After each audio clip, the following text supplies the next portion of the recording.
And declining crime rates is one of the most fascinating things. This is for the US. Burglary, larceny, whatever, murder, whatever, peaks in 1980, some in 1990, and then it's like this long, slow decline. Now it's picked up recently, very small kind of tick up. But what's interesting is that it's not much of a political debate about this. And it's actually one of the unrecorded issues, because neither right or left can make a claim on it. Because there used to be the argument was, well, what's stimulated this is the broken windows theory. Have you heard of this? No. So New York, but other cities had the same experience that did not have the aggressive policing of broken windows.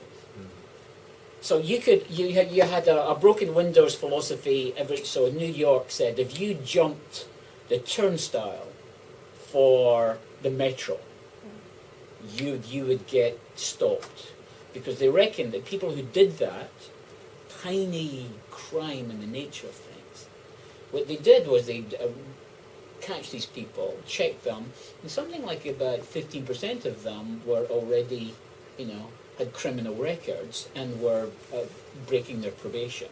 Because in the sense, if you're liable to commit a crime, you're liable to do it again. So small crimes is hardly the word, but small infractions, you could use it as a way to sweep up kind of bigger criminals. But other cities did not have that, and they still had that same decline in crime. There's been a number of different arguments.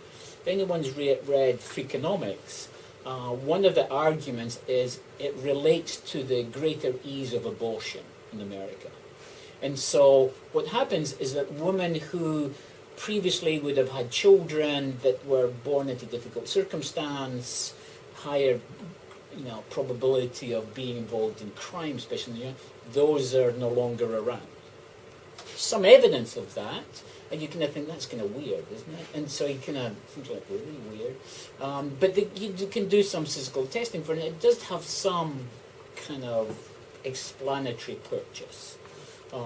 So greater ease of abortion makes kind of, especially for lower income women, it makes a difficult childhood just no childhood, right?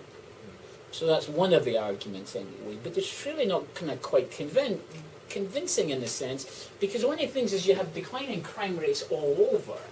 Here, Scotland, actually when Ray left, obviously, declined dramatically. We both left, I left earlier. And so it's across the board. And so the United States is not alone in it. So often the distinctive US arguments, it's about, broken windows theory, or it's about, crime stats and, much more GIs. It's actually across the board. Australia, I think, is interesting because I think that's entirely a statistical anomaly. I think they're using different measures.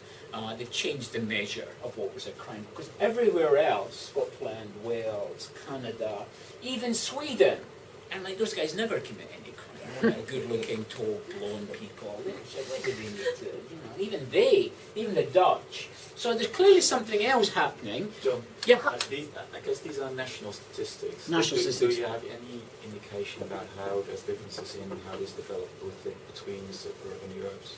No, you don't. I said the suburbs. I didn't. I should have done that. Good point. But suburbs are actually the same with poverty. Suburban rates have increased. Yeah, exactly. So it's also replacement. Sure. Yeah. And there's one of the crime rates. So one of the things in the US was, we no longer have the crack epidemic, which was a major driver for urban crime. But these other countries didn't have major crack epidemics. So there's something odd happening. Well, in Amsterdam we had a crack epidemic. Did you? Yeah, but crack and a crack epidemic. But crackheads were just moved out of the city at some point. Okay, and initially there was in the 80s there were streets that were totally blocked off, and you knew if you went there it was a mess. Yeah. Which was sort of interesting if you're 16 but not so good. Sure. And that's just all moved to what if you can call them suburbs in the Netherlands. Sure. So. Yeah. Well, it's interesting. So they're national statistics. So even if you move them out, there's maybe the sense in which urban crime is quite is easier to arrest people, right? It's more concentrated and whatever. But I think there's something that obviously needs to do some. There are lots of people are doing lots of work, but it's like one of those mysteries, and no one can claim either is it social welfare policies, is it a tough on crime, and so no one can kind of quite explain it, to be honest. If anyone's interested in that, it'd be interesting to see what's happening in Hong Kong. How about China? I mean, I have no figures for China. For some of the more smaller crimes, it's difficult to kind of work out. I mean, they hang as many people as the Americans do, but that's all we've got. So it would be interesting to find out. I really don't have the Chinese specifics there. Good to find out. Hong Kong is a very low crime rate. Very low crime. But it would be interesting to see how, or even how the crime rate's going to change, and what becomes more prevalent. So, but the interesting thing is across quite different crimes. It's a crime, property, larceny, petty crimes, murder, whatever. There's something. Are we all becoming more law-abiding, or who knows? It's really it's a fascinating area. But that's a good point, because for all sorts of crimes you could say, like, well, this has to do with they're not pursued, or statistics are wrong. But with murder, you can't really say that. I'm pretty sure that the murders are in the statistics. So and so it really is quite dramatic across the. And what's interesting is often counter against the narrative, because when they do the studies of when they ask people of certain ages in the suburbs, and the fear of crime in the cities remained the same, very high. And so you have this double take in the US between a cohort who live in the suburbs, for whom the cities are still kind of dangerous places, and their children now growing up, for whom they have a much more ground truthing, right? You're more likely to be mugged in a suburban mall as you are anywhere else now in the US. Because they've all gone into banking. Exactly. Now we worked on this. We did this before, right? So this is where they're at, the New York Stock Exchange. So the crime has moved to white collar, right? So I think what this, I didn't spell it right, Chad.